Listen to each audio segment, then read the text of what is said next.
Hey, everybody, welcome to EduMatch. Thank you so much for joining us. So, I'm super excited because today I have a special guest on, a new friend, Meredith Johnson, the moderator of Book Camp PD. So, welcome, Meredith. Thank you. Thank you. It's exciting to be here.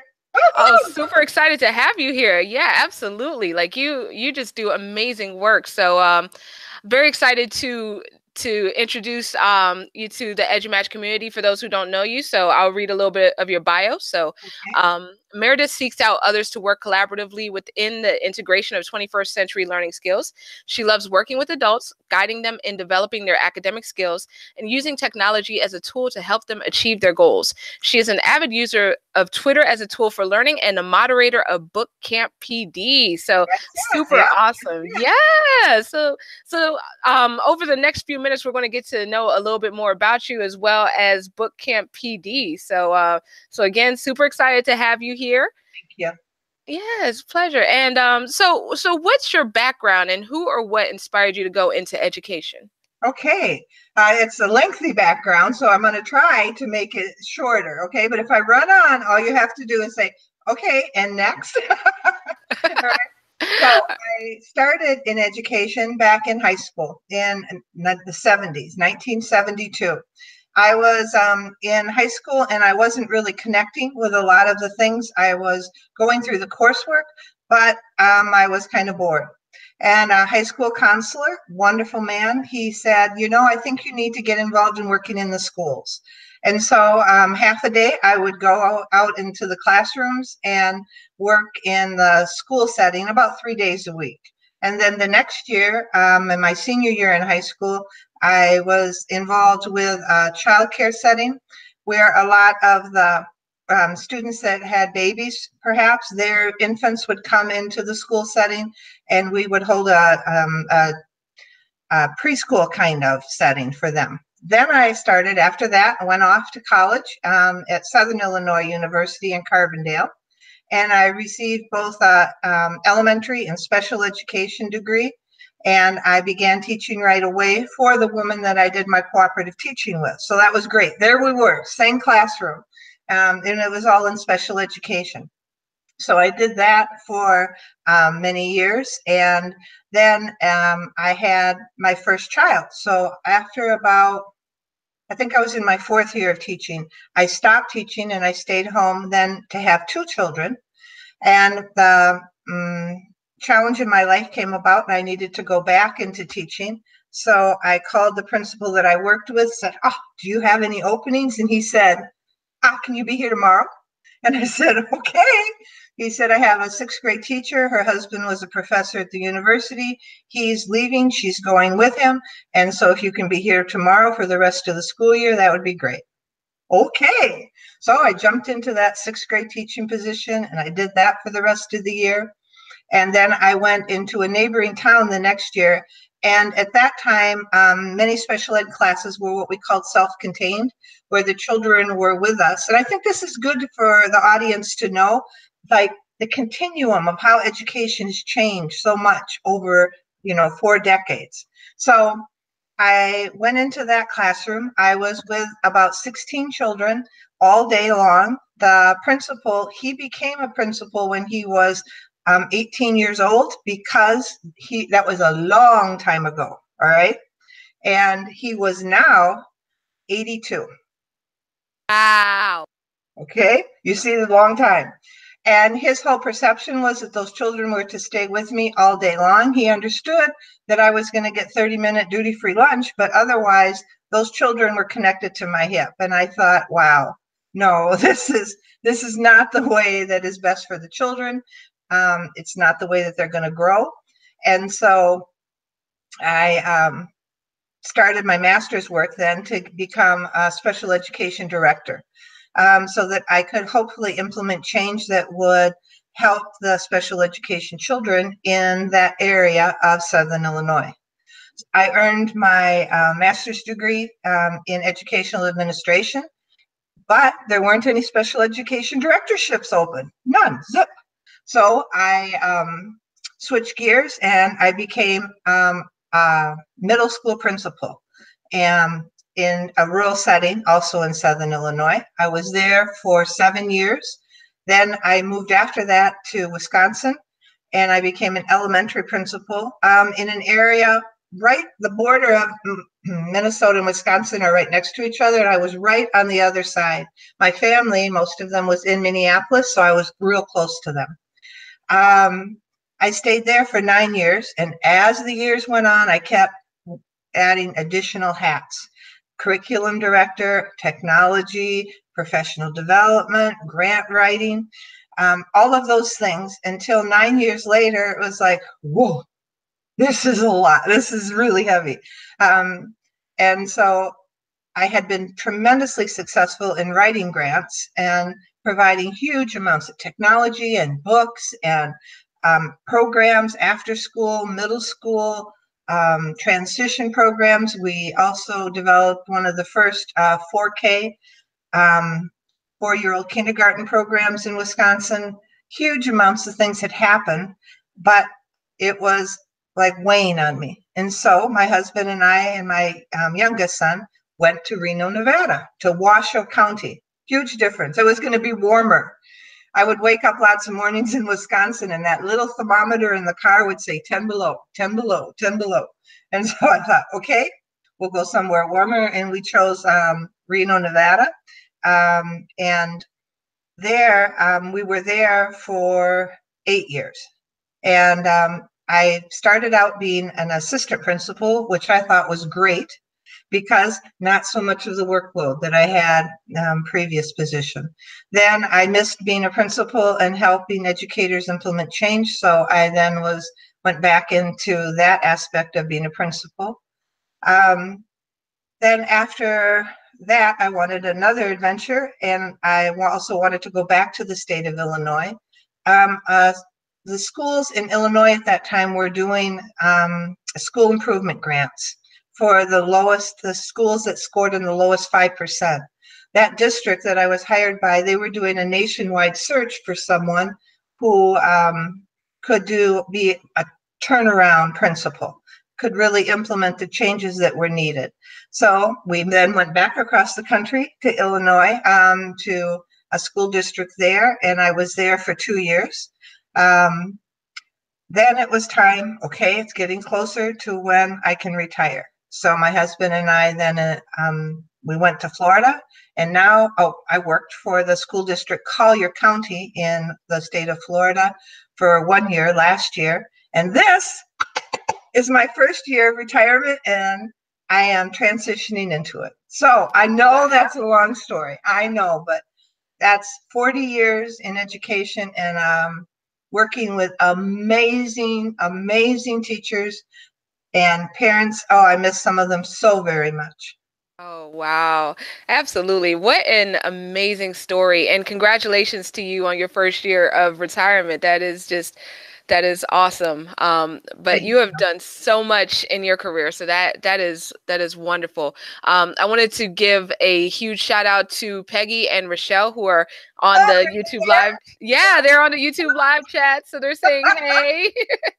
And they're saying hello, and they are singing your praises on there. So just that's so thoughtful of them. So thoughtful. And that's part of what Twitter helped me do, was make the transition from being a principal for 26 years. And when you just stop that, my love for education, for helping, that didn't stop just because I stopped going to school every day. And so Twitter has helped me tremendously in making that transition.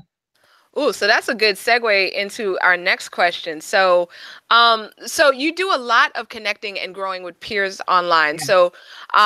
So would you say that your passion, where would you say that passion came from? I think that you touched on it a little bit, but just to kind of revisit that. Okay.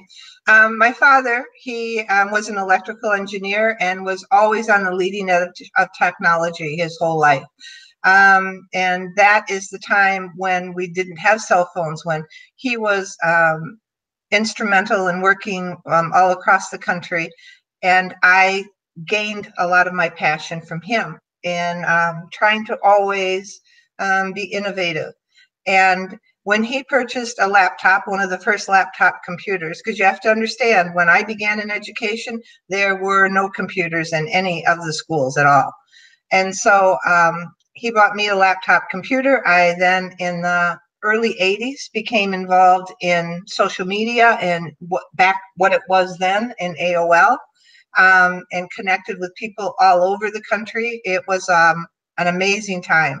That then always, throughout my career, I've always been involved in staying connected with people using an online format. Yeah, and when you said AOL, then I was just like, yeah, I remember those days. I do, with the dial-up modem and Yeah. Yes. yeah, absolutely, absolutely.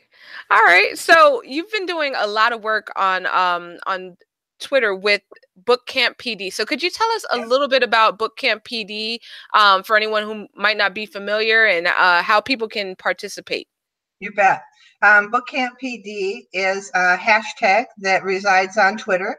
And by going and following that hashtag on Saturday mornings at 9, anyone can follow along with the chats that go on along with Bootcamp PD.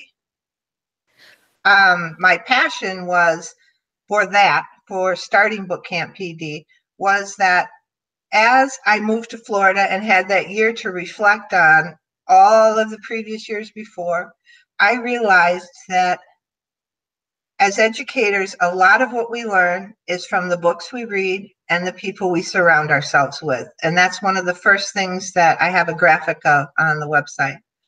And I thought, now that I'm not going to be walking the hallways of schools every day, how in the world can I take all that knowledge that I have, but still yet help guide educators who might be just beginning or might be in very rural settings, as I was in several times, as I mentioned?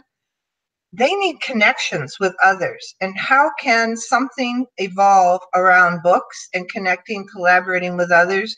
How could that all work together? And that's the fundamental steps of Bootcamp PD. That is nice. I love that. Two of my favorite things. Yeah, absolutely. So that's wonderful. And there's really so much information there in the books. So what are some upcoming events that you have going on with Bootcamp PD? Um, Bootcamp PD, can I open that screen and show you? Yeah, please. Okay. All right. All right, share. So you can see this now? Uh-huh. Yep. Okay, all right.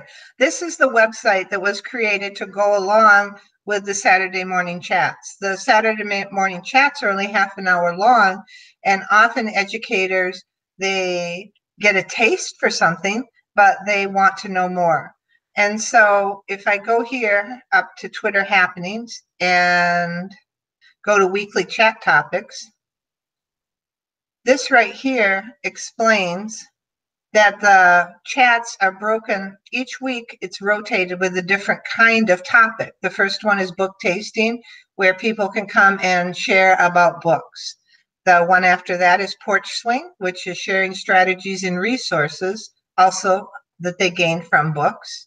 Shine the Spotlight is where they can brag about their classroom, school, or district, whatever they're implementing. And much of that comes from the books that they're reading. They grab a concept, an idea out of the book, and then they share graphics or they share words about what they're actually implementing. And then at the end of each month, we have the guest authors who come and they talk about their book. And during the month, during all of these previous ones, different little aspects of the book are highlighted. Like right now, we are doing Code Breaker by Brian No, I believe I'm sorry if I even introduced it wrong. So this gives you, under the Twitter Happening tab, a little taste of what is going on with them. But during the summer months, that is here underneath the blog tab. And this was this concept of FAR, Friends in Reading. When I do things, I learned, sometimes the hard way, that it is so important to ask others for input, and to do it with a team, not just by myself sitting here beside the Gulf of Mexico. And the whole concept of FAR, Friends in Reading, that came from asking someone their opinion. So did the books that will be highlighted in FAR. Whoop, that's, oh yeah, no.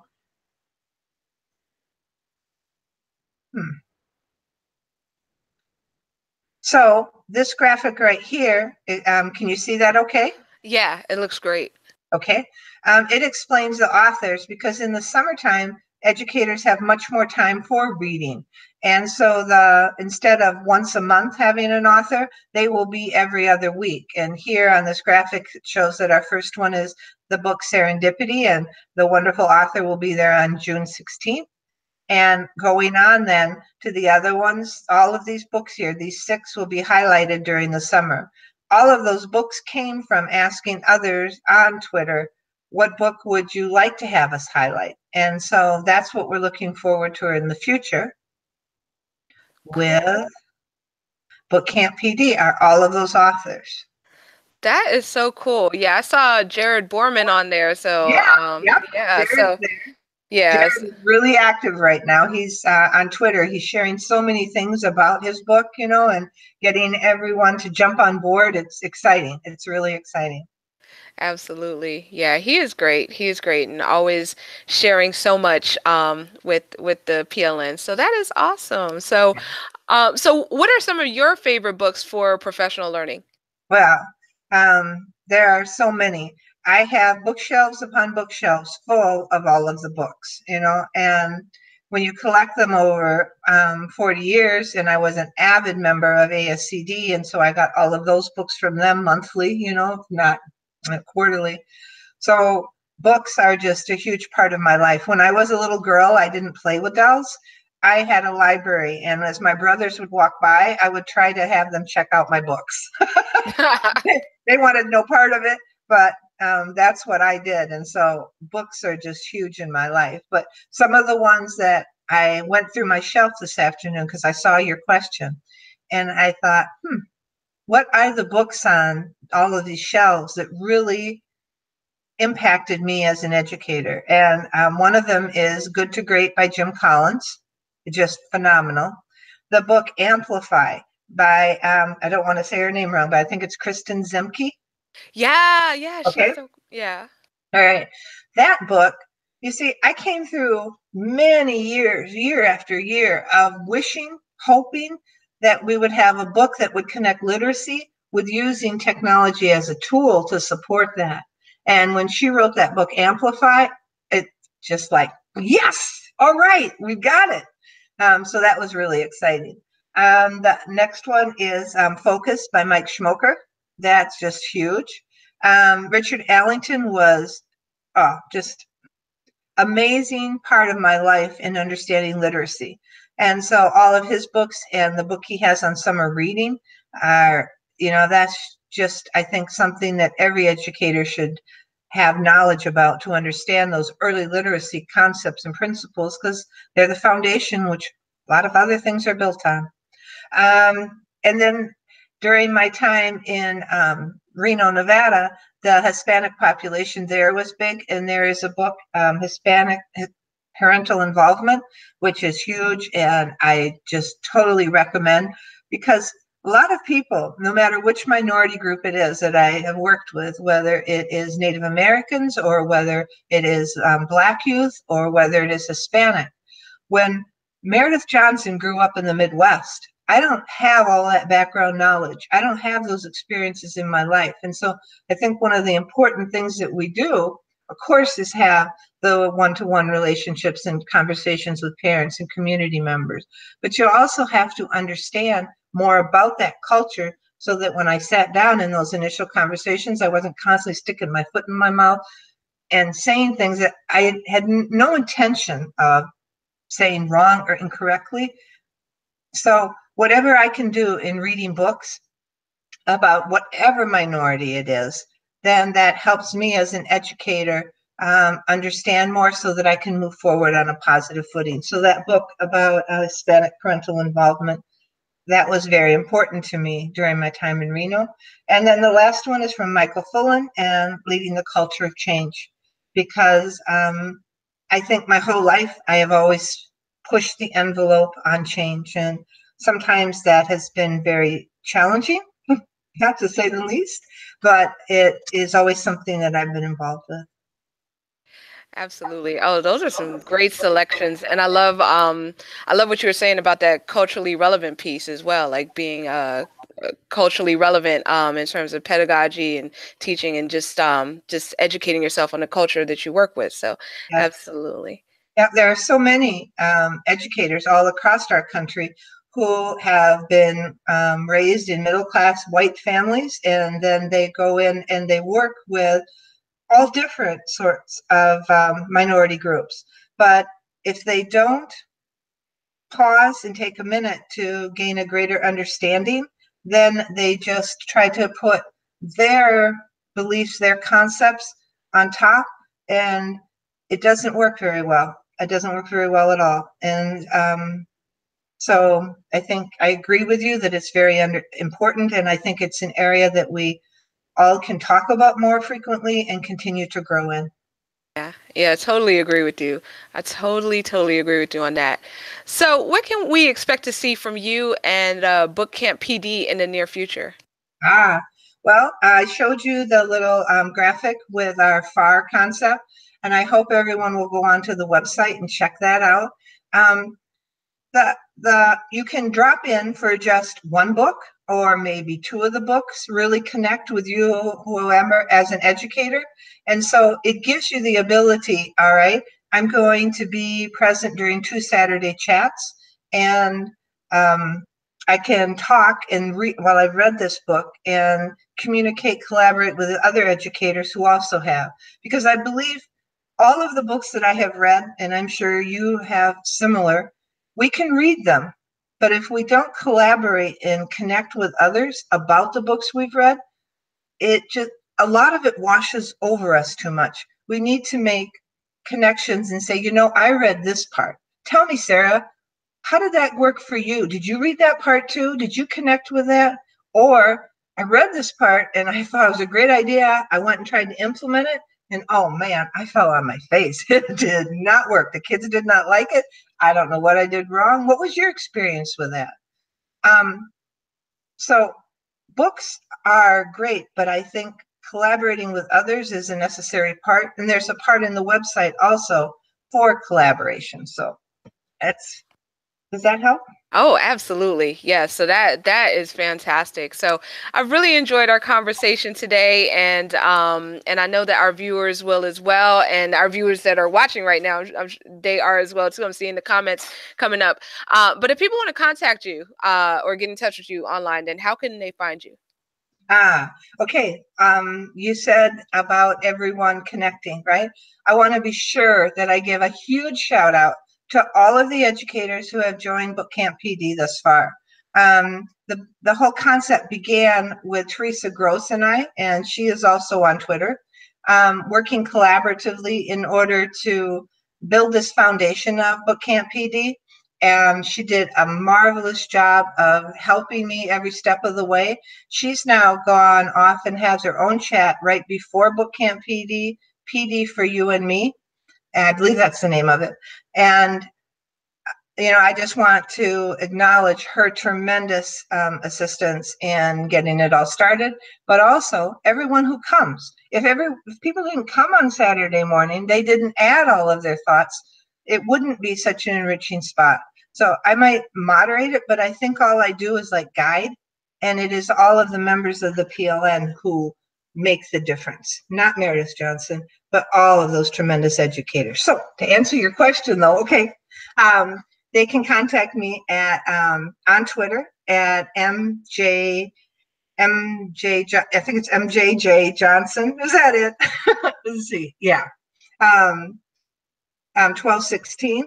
And that's the way they can. Or on LinkedIn. I'm right there on LinkedIn with lots of different things there as well.